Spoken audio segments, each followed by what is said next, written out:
Hey Raghunath, tell everyone about our Patreon community. Sure, Kaustubha. The Wisdom of the Sages Patreon community is an incredible online yoga resource. If you like the type of yoga wisdom and culture we share on the show, then our Patreon community is a great next step. This is a listener-supported podcast, and any level of sponsorship will unlock a wide range of live and archived classes, talks, and even workshops. Raghunath teaches, I teach, and we have a host of other excellent teachers on topics ranging from yoga philosophy, asana classes, storytelling, Ayurveda, kirtan, cooking, meditation, and a lot more. We even have an incredible online Bhakti 12-step recovery group. So if you want to check it out, go to patreon.com/wisdom of the sages. All right, let's get it on.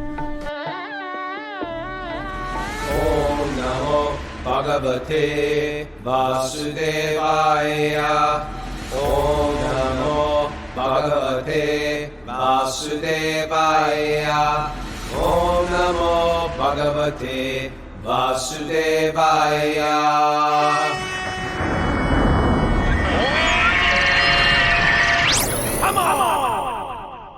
Live from beautiful Mexico. Where are we in Mexico? Puerto Morelos from Casa Om. This is Wisdom of the Sages, a daily yoga podcast with your host Raghunath and co-host and senior educator at the Bhakti Center in New York, Kaustubha Das. Welcome to the show. Welcome to Walk On Wednesday. And before we bring our very, very, very, very special guests on today for Walk On Wednesday, I just want to say good morning, everybody. Kaustubha, can you hear me okay? Your face is frozen. Your face is frozen. Well, maybe it's frozen to you, but it's normal temperature to me. Normal to you? Okay, that's good. Yeah. We're having an incredible time here in Mexico with Cindy Lunsford, the Nashville crew, the Louisville crew, the Pittsburgh crew. Ashley O'Hara's here, and her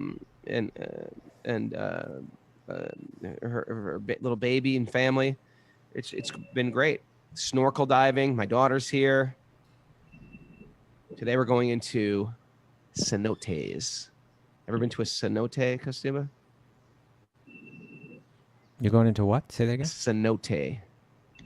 An underground cave, cavern, crystal clear water. Oh. They're like holes in the earth. Mara, maybe Google that up so we can get an official explanation so I don't just butcher the whole thing. Holes in the earth. Okay. Maybe holes in that's the where earth, and it opens up into a giant people. cave. And someone just told me, a Mexican lady Is that where the snake? There's no snakes. There's no wild animals. I made all those up. Okay. But someone told me they just discover them sometimes. Like a bird will peck at a hole, and all of a sudden it'll open up into this massive cavern 100 feet in the air, and there's like crystal clear water underneath. Go ahead, Mara.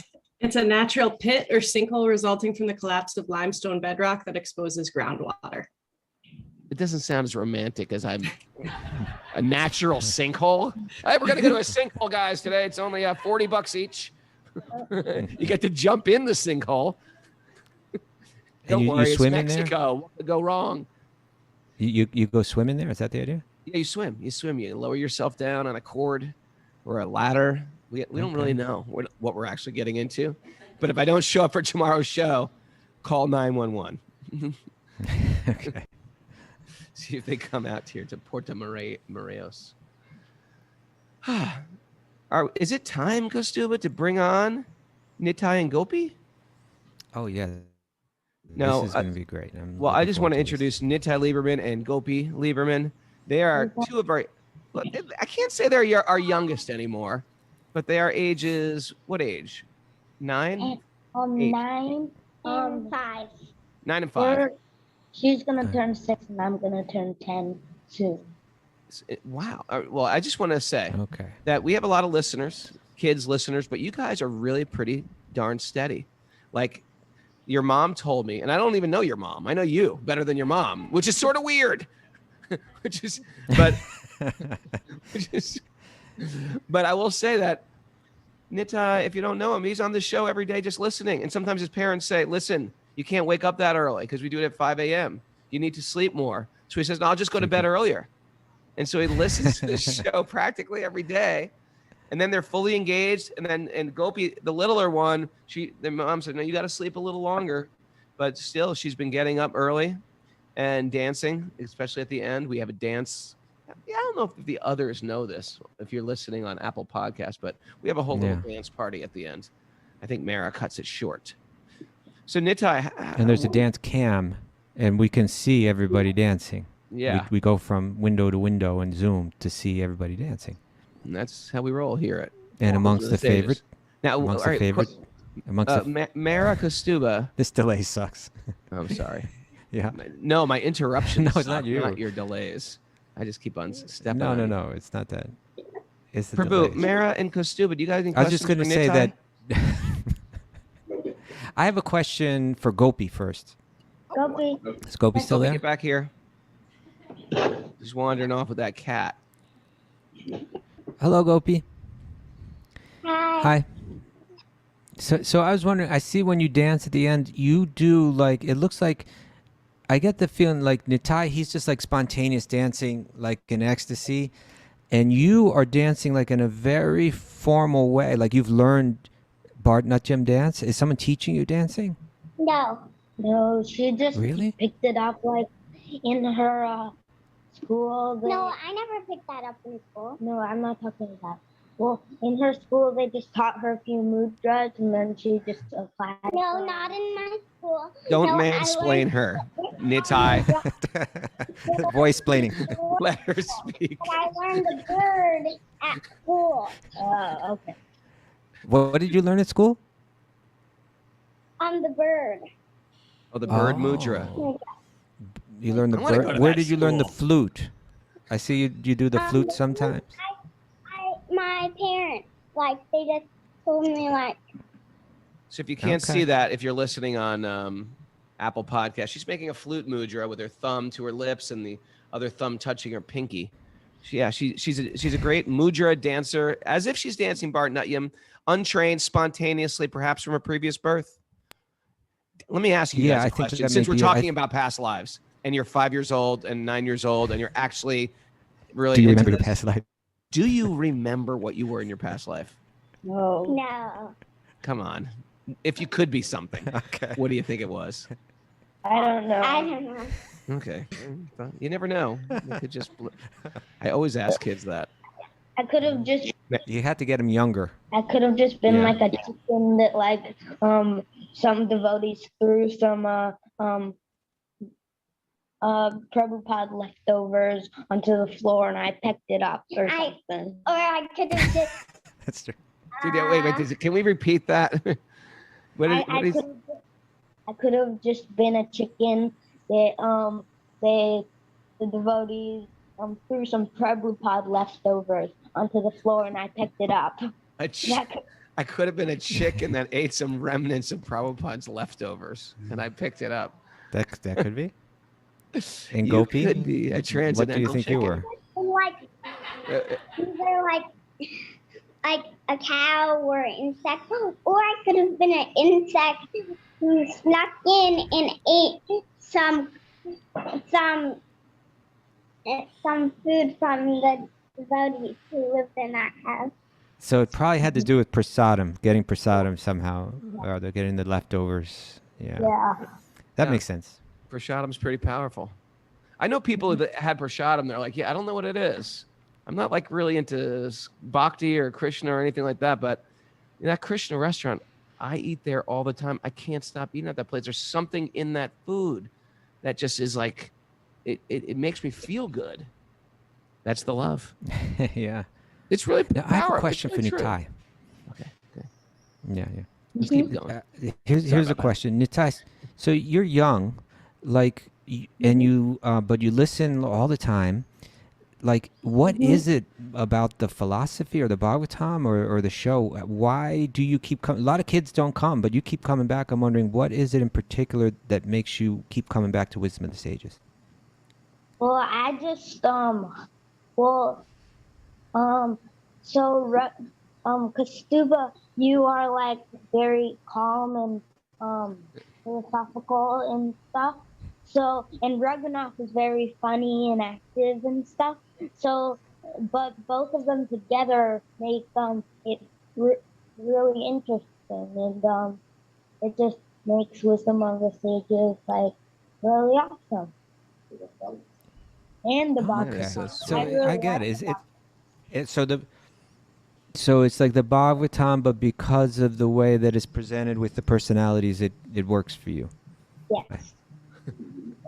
And I read Okay, Bhagavatam. thank you for sharing that. But I really like the Bhagavatam. He really likes the Bhagavatam. He's got an attraction to the Bhagavatam at age 9. That's The- beautiful. These two are going to do some special things with their lives. I know, you know. I hope we're still around to see it fully manifest. Yeah. Right? Now, they're young. also third generation devotees, which is Third pretty generation. Cool. Yeah, they're No, they have that first generation of devotees. grandfather- They're, yeah. You want to share something? one of their grandfathers is Amarendra Prabhu, who goes way, way back, and he's like a lawyer and a really impressive person, you know. Yeah. And then I know Parnama, your father, and he's also a lawyer, I think, too, right? Yes. And then your mother keeps cows out in the backyard, if I understand correctly. Is that right? Yes, 6 of Like them. you've got cows back. You got 6 cows in your backyard? 6 cows. We could. What do these kids lead? Yeah.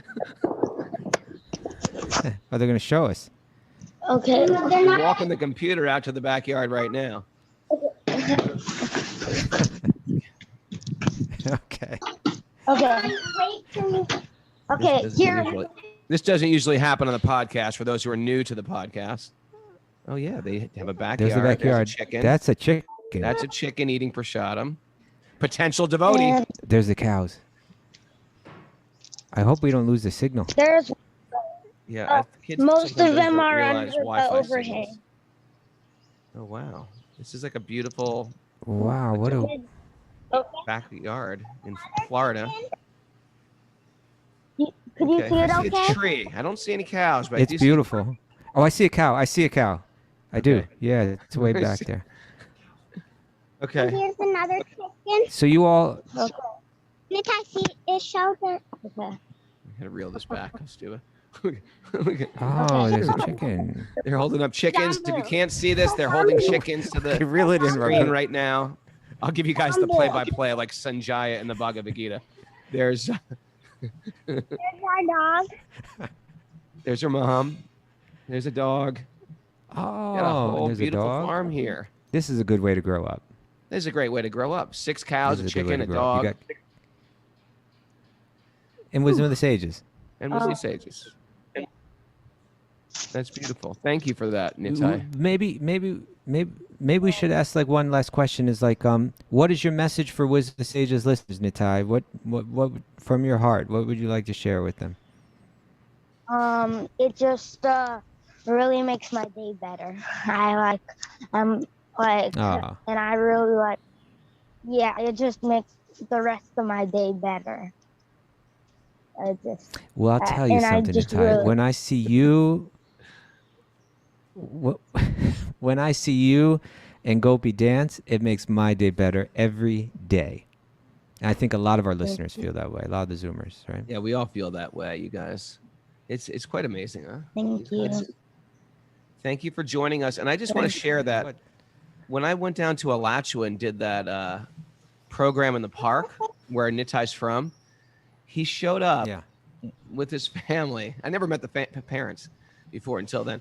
I showed up and there was no mic stand, and I really wanted to like chant.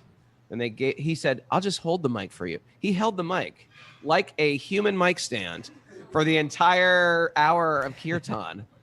Yeah, it was like so beautiful. There's some videos of that. And then he's dancing in the kirtan on top of everything. It was just such a pleasure, and his attitude was so beautiful. Thanks for being on our show, you guys. Thank you, Gopi. Thank you, Nitai.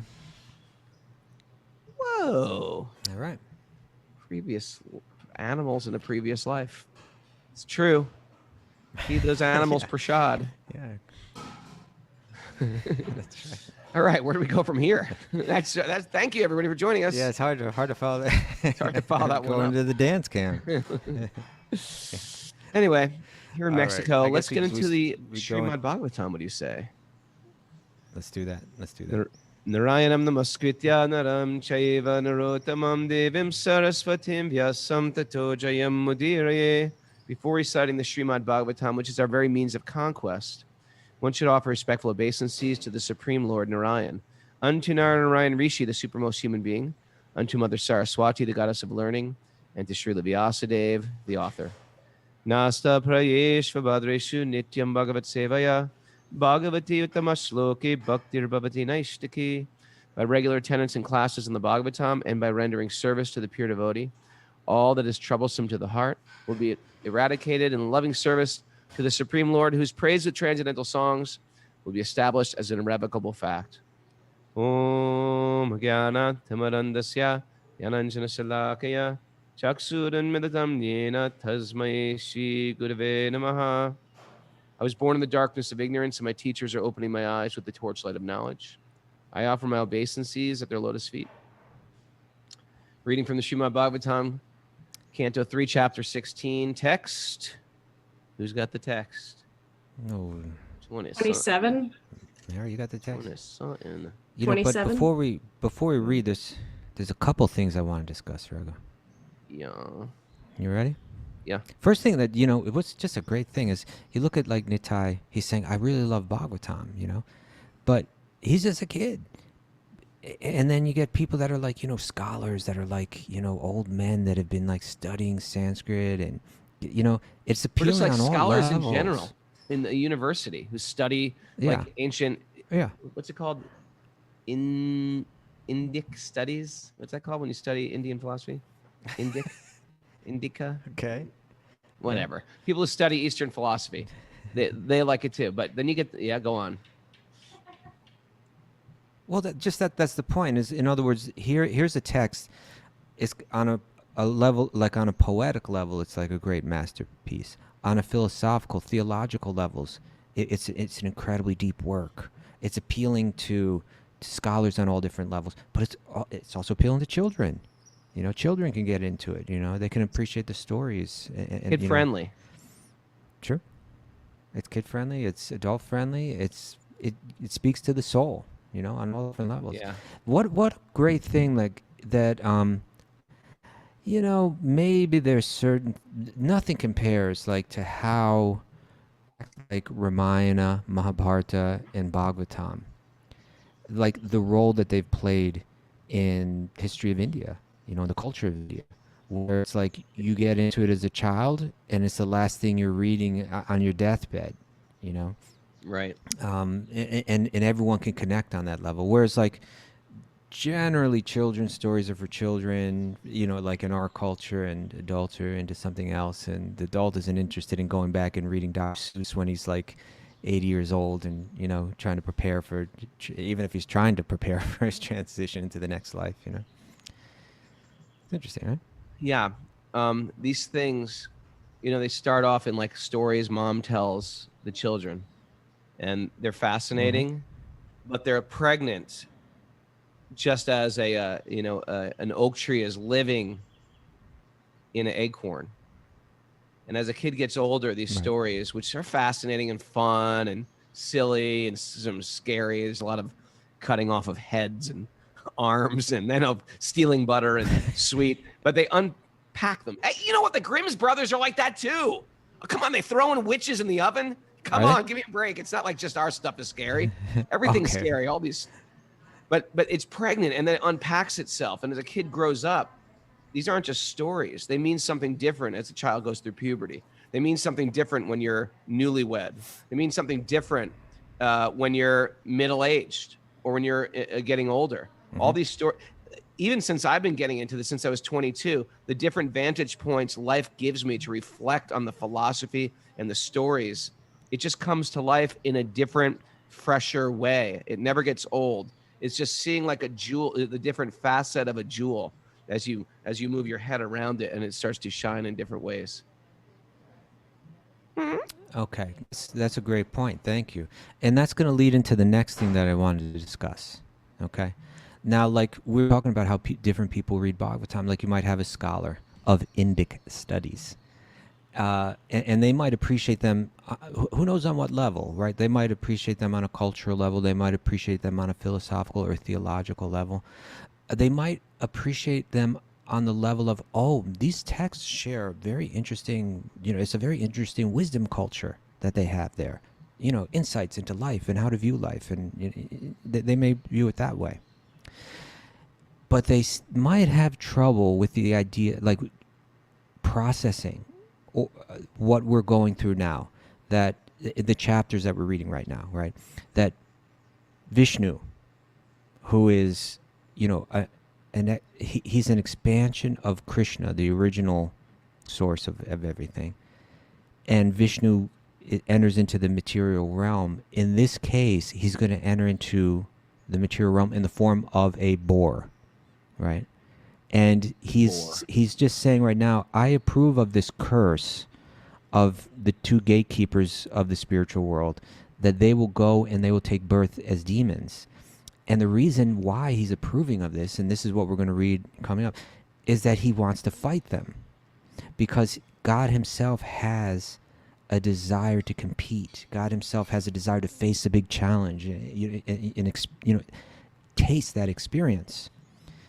And so when you understand, you have to understand who Krishna is to understand why this would make sense, that this isn't merely mythology, but there's actually some kind of reasonable logic and a reasonable theology that could explain this, right?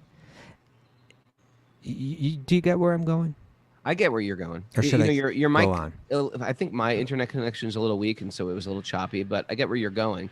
And what we're doing is here, we're in the beginning of the Bhagavatam. And for a lot of us coming into this, our conceptions of God are very nebulous or vague. And so as what we're doing is we're building the understanding of the personality of spirit. That spirit, the universe, the benevolent force, whatever you want to call God, actually has a personality. And it's giving you insight, and it's bringing us all the way to the 10th canto. And we're on like these lower rungs of the ladder right now trying to understand this. Can you hear me? Right. I'm going to stop my camera because I think maybe that'll help people saying I'm freezing up a little bit. Can you hear me now? Okay. I can. Did you hear that? Are you hearing me? I just gave? I did. It was lovely. Thank you. So I wanted to bring up something in this context. Is everybody frozen?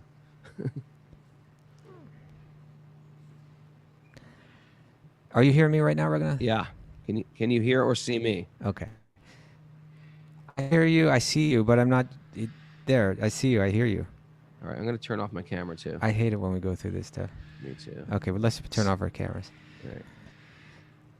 Okay, so this is what I want to discuss, is that yesterday on the chat board, I read it this morning, right? I saved the chat board and I read it this morning. And I was reading, I think it was Todd Harris was saying that, okay, we discussed yesterday about how Lord Vishnu, he wants to battle, and he battles his own devotees. So Jai and Vijay come to the material world. They take birth in the dynasties of the demons as incredibly powerful beings, and then Lord Vishnu battles them, right? Mm. You Yep. with me? Okay. So then Todd Harris said, but if he knows that he's going to win, then where's the fun in that? Right? Yep. Okay. Good point. And so it's a good point. It's a very good question. And so what I wanted to bring up is this aspect of Krishna Bhakti theology, that actually, when we think of God, we think of someone who is sarvagya. It means that he knows everything, right? Aware of everything. He's what is it? Omniscient. Omniscient. So it would seem that his omniscience would through his omniscience, he would understand that I'm God. These are my devotees playing this role. And the whole thing wouldn't be too exciting because it's fake. Mm. But the great commentator on Bhagavatam, Vishwanath Chakravarti Thakur, he makes this point that he's speaking about the perfection of God or the perfection of Krishna. And he says his perfection requires two things: that he be sarvagya, but that he also be mugdata. Sarvagya means all-knowing. Mugdata means forgetful. Okay? And we would think that being forgetful is an imperfection. Yeah. right? It's a flaw, right? But in this case, it serves his purpose. It serves his complete purpose, because who is God? Who is Krishna? What's his purpose? What is God's purpose in all of this? Is it that he wants to rule? Is it that he wants to judge? No, that is not how Krishna is presented, through the theology of the Bhagavatam. Or even if you go back to the Upanishads, where it says Rasovai Saha, where it says that the Lord truly lives for rasa, right? He lives to taste the flavors of various forms of relationship. That's his purpose. Ultimately, he exists to taste love, to experience love. And therefore that's the reason why we're all searching for love constantly in life, right? Nice way to look at it. I'm with you. I can barely hear you, Raghu. I'm with you. I'm with okay, you. I'm here, right with you, So, holding your hands. okay. So if Krishna exists for love, then all of his Leela, and we're talking about Leela avatars, right? Sometimes he comes to take care of business, like the Guna avatars that we discussed yesterday. They're responsible for the 3 modes of material nature and the creation and maintenance and destruction of the material world. Or the Purusha avatars, which is Lord Vishnu entering into the material world on different levels to maintain it and tie it all together. Those are Yuga avatars coming to teach the particular dharma for that age. It's taking care of business in different ways, right? Yeah. But the Leela avatar is the Lord coming to play. And in order to play, we see children, they get lost in their play, right? They practically forget that they're children and they get completely caught up in the play. And Krishna has the ability to do that through his own potency called the Yoga Maya potency. Right? There's Mahamaya, which is the illusion that we fall into. And Yoga Maya is where Krishna voluntarily comes under the influence of his own energy. And through that, he's forgetting that he's God. And he's fully absorbed in the Leela. Right? He's fully absorbed in the pastime. You with me? I love the analogy of a child. Like a child gets immersed in play, Yeah. gets lost in that type of play, becomes, he's always, the child's in character. And so Vishnu, in the same way, puts himself in that character. So there's, in that Leela, and manifests an illusory potency in the spiritual realm. God, whole thing is a Fibonacci spiral, isn't it? We're doing the exact same thing that God's doing. Fibonacci. You're always talking about this Fibonacci, but you don't understand who he was or what he was saying. I think I understand Fibonacci better than most scholars on Fibonacci. Okay. So I wanted to read a little something. This is from the Chaitanya Charitamrita, the biography of Sri Chaitanya, in which it explains so much, yet so much about bhakti philosophy and theology. So this is Krishna speaking, and he's talking about how he comes, Krishna also becomes a Leela avatar when he enters the material realm, right? And he's playing. And so this is talking about these verses. This is from the Adi Leela, chapter 4 of the Sri Chaitanya Charitamrita, where Krishna is speaking about why and how he comes to the material realm and plays with his associates. In this case, it's particularly talking about the gopis, his girlfriends. And he says, this is text 27 and 28, taking these pure devotees with me, taking the members of the spiritual world with him to the material world, I shall descend and sport in various wonderful ways, unknown even in the spiritual world. I shall broadcast such pastimes by which even I am amazed. The influence of Yoga Maya will inspire the gopis with a sentiment that I am their lover. Right? They won't be thinking I'm God. They'll be thinking that's our boyfriend, Krishna. Right? And then he says this, neither the gopis nor I shall notice this, for our minds will always be entranced by one another's beauty and qualities. Right? So by his own influence of Yoga Maya, Krishna forgets. He doesn't think I'm God and these girls are my devotees. he thinks these are my lovers, and they're thinking Krishna is our lover. And so, Prabhupada, he comments a bit on this, where he says, neither the gopis nor I shall notice this, which is very interesting, right? Like, how could God not notice? He's Sarvagya. He's also Mugdata. And that Mugdata is not a flaw, but that Mugdata, it just shows his completeness, right? Interesting. Let's see. He says, in the spiritual loving sentiment induced by the Yogamaya potency, both Lord Sri Krishna and the damsels of Vraja forget themselves in spiritual rapture. Right. So this is the idea that he's coming to play, and he's becoming fully absorbed in that play, and he's experiencing the emotions of that play and all the external circumstances. Like, there's a big demon that's causing a big problem, and all the demigods are suffering, and someone's got to step up and do something about it. That's all setting the scene for Krishna to become deeply absorbed, Krishna and Krishna's devotees, to become deeply absorbed in that play. And through that play, they share the deepest sentiments, the purest sentiments of divine love.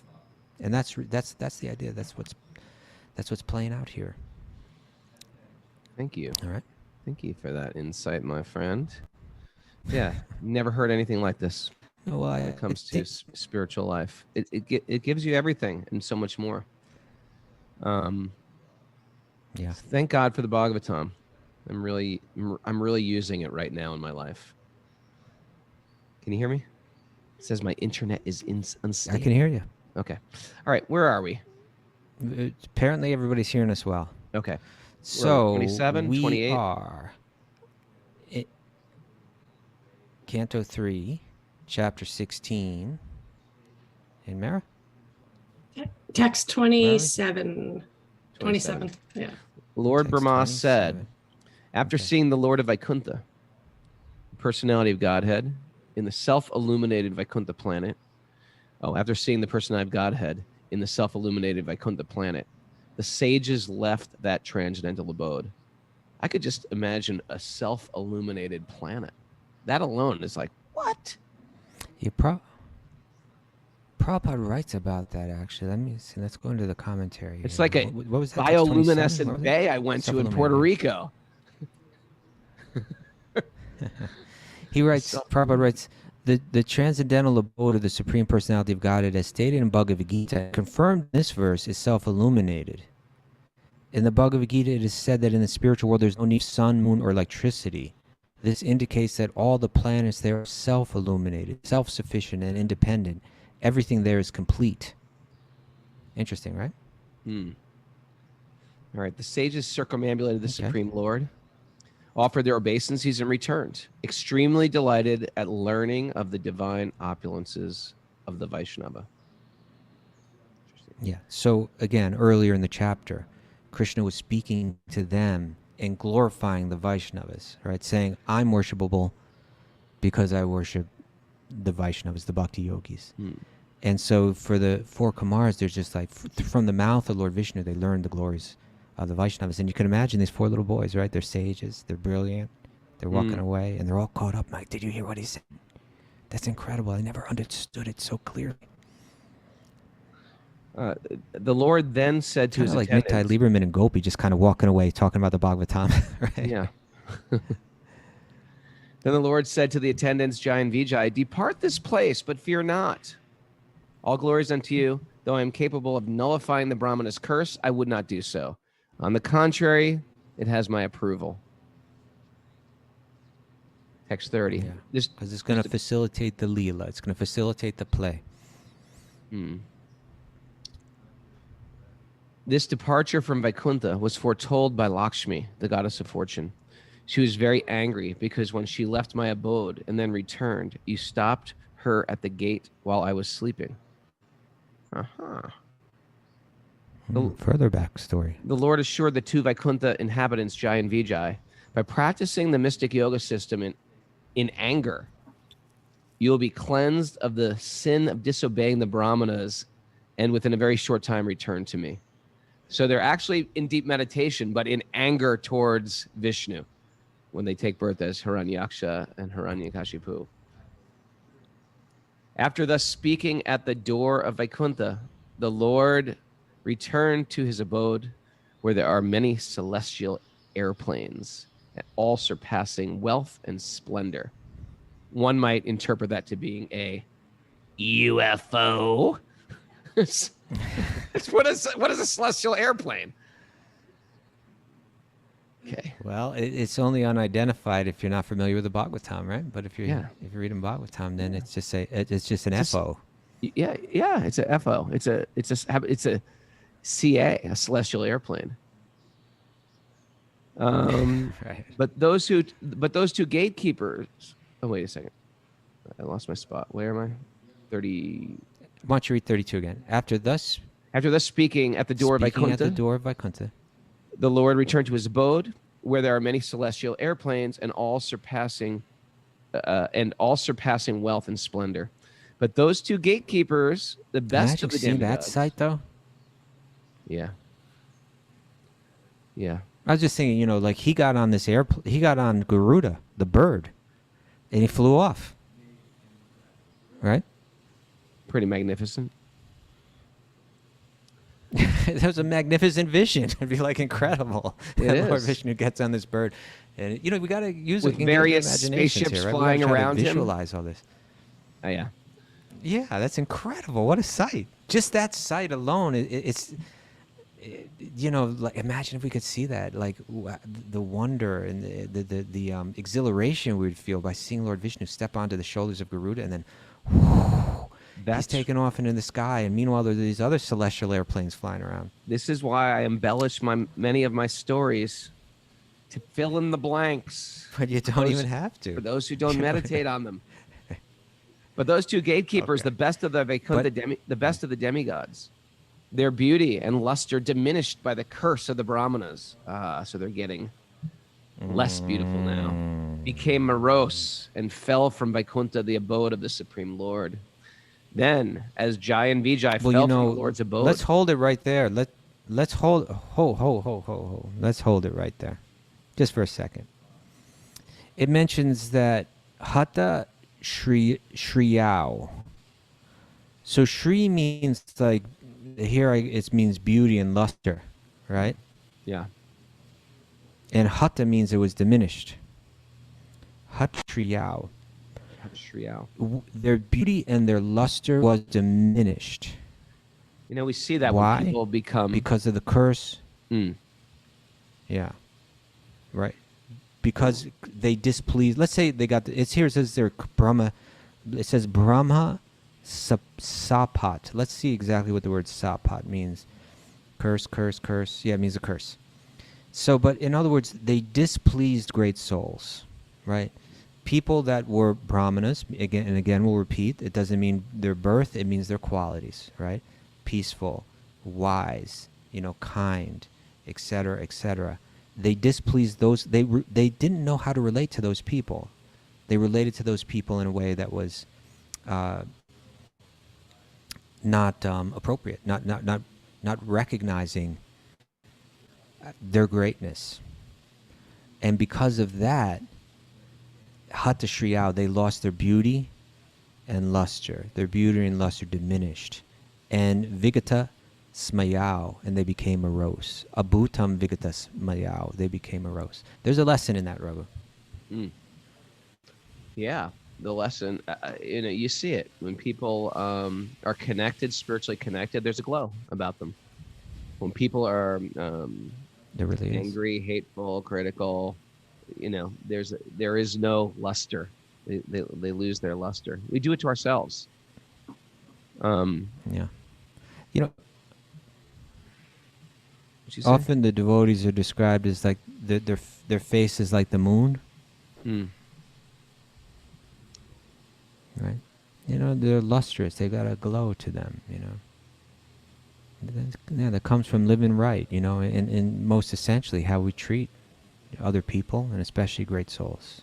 Okay. And how we think, the thoughts in our head on a regular basis. Mm-hmm. Oh, this chapter is almost over. Yeah. I know, we're almost done. Okay. 34. Text 34. Then, as Jai and Vijay fell from the Lord's abode, a great roar of disappointment arose from all the demigods who were sitting in their splendid airplanes, UFOs. More about airplanes. Then Lord Brahma continued, the two principal doorkeepers of the personality of Godhead have now entered... Okay, so hold it. I'm not going to say anything. So now we're going... well, with the delay you were, right? So it says, then as Jai and Vijay fell from the Lord's abode, a great war of disappointment arose from all the demigods who were sitting in their splendid airplanes. Okay, now we switch, right? Now we're going back to, actually we're going to sage level 4. We were on sage level 5. I don't think we mentioned that, right? You we gotta were on explain what sage that level means. 5. Some people don't understand this sage level thing. Okay. That- So the Bhagavatam opens up with the sages of Naimisharanya questioning Sutta Goswami. That's sage level 1. Yeah. Basically, it's a... Sutta Goswami Just keep it says- simple. It's a story within a story within a story within a story. That's what Kaustubha means by sage level. I mean, because some people just probably tune into this podcast and, for the first time, and they're like, sage level 7? What's he talking about? We're talking about stories within stories. That's what I'm explaining. So Yeah. yes. And so now we're going back to the 5th level of story. We were on the 5th level of storytelling. Now we're going back to the 4th, which is Lord Brahma speaking to the demigods who are questioning what's going on here. Why is the world turning so dark? There's some inauspicious omens going on, and we need to know what's happening. Right. Now we're back on that level of text 35. Okay. Those two principal doorkeepers, the personality of Godhead, have now entered the womb of Diti, the powerful semen of Kashyapa Muni, having covered them. So this is sort of like, it's interesting to think like that when you conceive a child, you're calling a soul into the womb, depending on your consciousness. It's so fascinating to think like that. And traditionally in the Vedic system, there's all these things that you do to prepare for that. It's not just, and if you don't prepare for it, then whatever the consciousness is, you're drawing that soul within the womb. And there's souls out there waiting to take birth.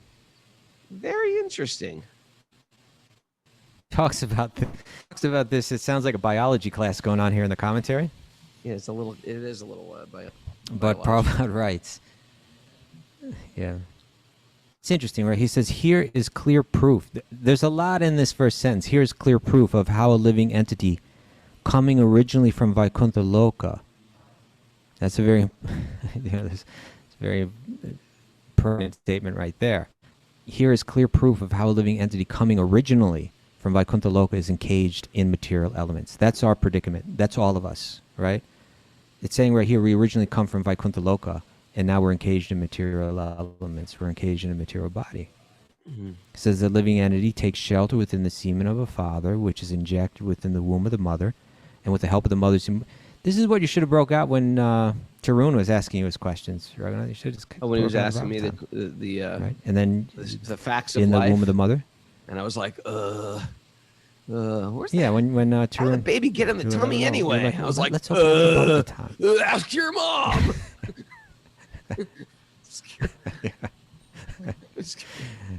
And so, but then he goes on, in this connection, it should be remembered that the mind of Kashyapa Muni was not in order when he conceived the two sons, Hiranyaksha and Hiranyakashipu. Therefore, the semen he discharged was simultaneously extremely powerful because he was like this powerful sage and mixed with the quality of anger. And so then he gives birth. It is to be concluded that while conceiving a child, one's mind must be very sober and devotional. For this purpose, the Garbhodana Samskar is recommended in Vedic scriptures. Very interesting, right? Yeah. So The seriousness with which they took sex and the responsibility of it was on another level. Sure. It's something sacred. It's something sacred. Okay. Text 36. Text 36. It is the prowess of these twin asuras that has disturbed you, for it has minimized your power. There is no remedy within my power, however, for it is the Lord himself who desires all this. So All the demigods are a little Okay. bummed out So that Lord these Brahma- monstrous people have become born. And Brahma's saying, I can't do anything about it. It's Lord Vishnu's will. That in itself is, That's right. it's such a relief to this Lesson type right of there. acceptance. You know what I mean? Like, you know what? I'm trying my best here. 2 demons got born. It's out of my hands. What can we do? This is something I'll take home with me today. This is a good takeaway for me. It's like at a certain point, all you can do is what you can do and carry on with your spiritual duties. And then things are out of your hand. But then he shares a little something in this last verse that also will speak to this, Raghunath. My dear sons, Lord Brahma says, my dear sons, the Lord is the controller of the 3 gunas. Those are the 3 energies of the material world, and is responsible for the creation, preservation, and dissolution of the universe. His wonderful activities, his wonderful creative power, Yogamaya, cannot be easily understood even by the masters of yoga. That most ancient person, the personality of Godhead, will alone come to our rescue. What purpose can we serve on his behalf by deliberating on this subject? there you go. So that reminds me. I think I may have shared this too. I won't share all the details, but recently I spoke with Raghunath Swami, and he was talking about how he had just made a mistake, like on a WhatsApp kind of thing, and he sent like important information out in the wrong form To a group? and to a group, that it shouldn't have been sent to, and then he realized it, and then he was trying to like figure out like how to delete it. and he said it took him 15 minutes. He said it took him 15 minutes to figure it out, right? And so then I said to him, well, what time of day was it that you sent this? And he said, well, it was 10:30 at night. And I said, so there's a good chance like nobody even saw it. And he said, yeah, maybe. I said, I think Krishna saved you.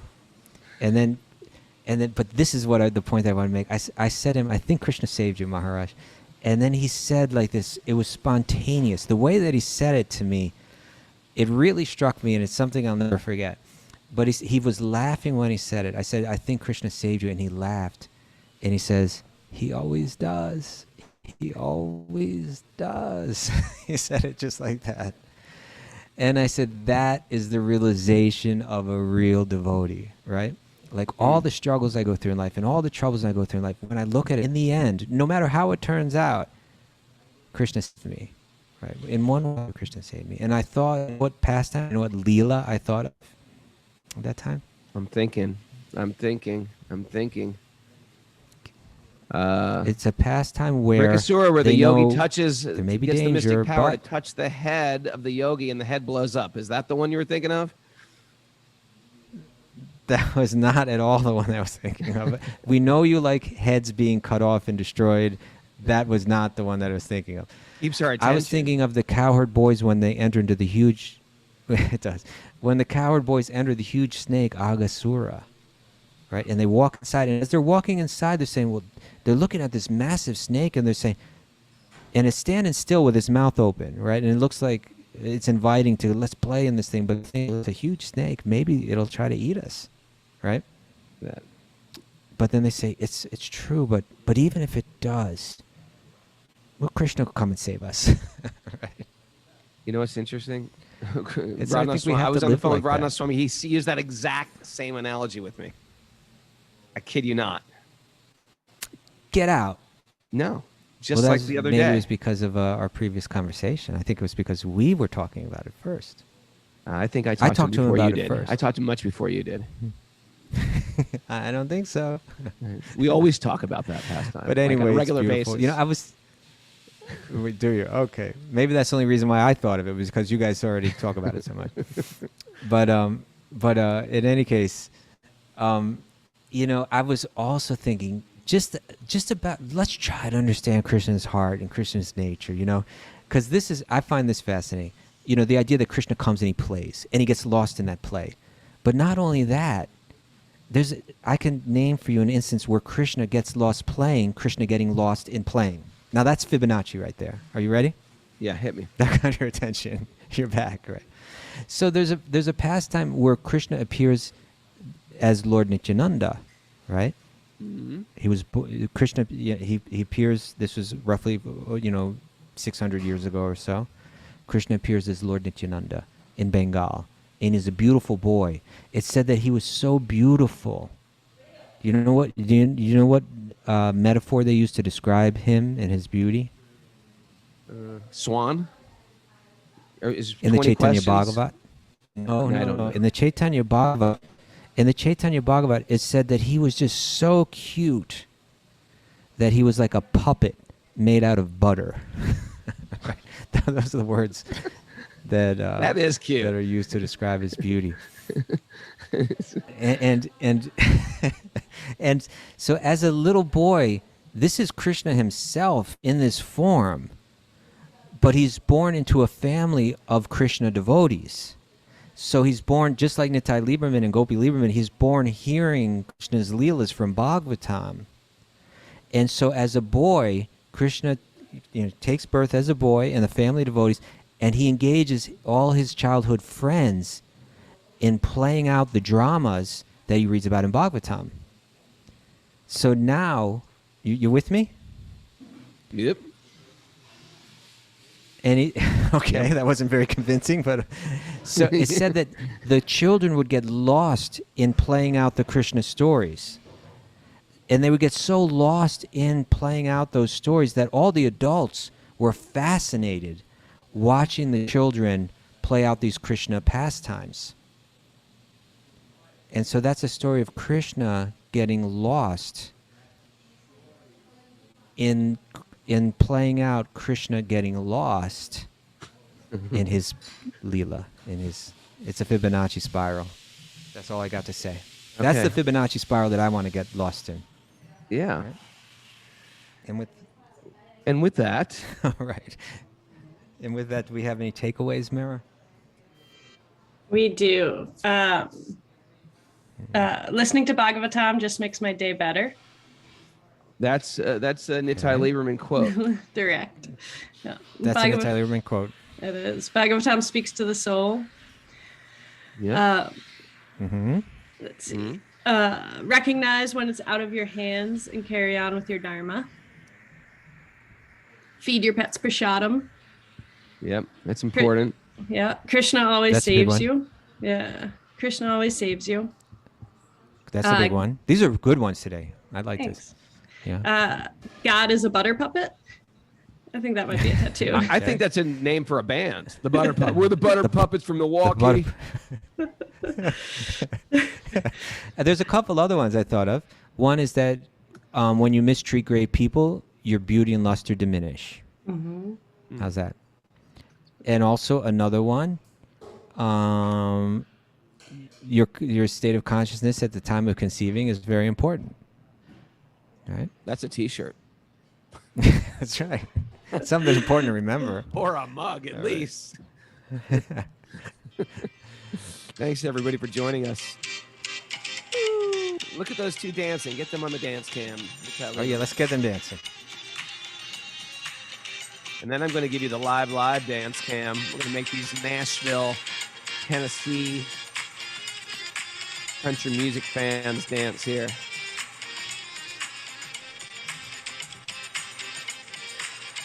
This is awesome. He's got the mudras down. Thanks to everybody. We're going to be live in Mexico again tomorrow. Kaustubha's going to be live in Colombia tomorrow. Mara's going to be live in Kinderhook. And appreciate everybody for being with us. We are having doodles of fun here. Hey, me and Bobby are going to, Bobby Marchand are going to do a Bhakti restorative and yin retreat in Colombia. Colombia, Cali, Colombia, where Kaustubha is right now at the ashram there. If you want to join us, you can message me at Raghunath Yogi. Find out more information or go to our website, supersoulyoga.com/yin. October 6th for about a week. Yin restorative and Bhakti certification. Thanks, everybody. Start dancing, Nashville. Come on. Come on, Lady Di. Lady Di. It's Todd Harris. Get back here, Todd Harris. Woo! still got his PJs on.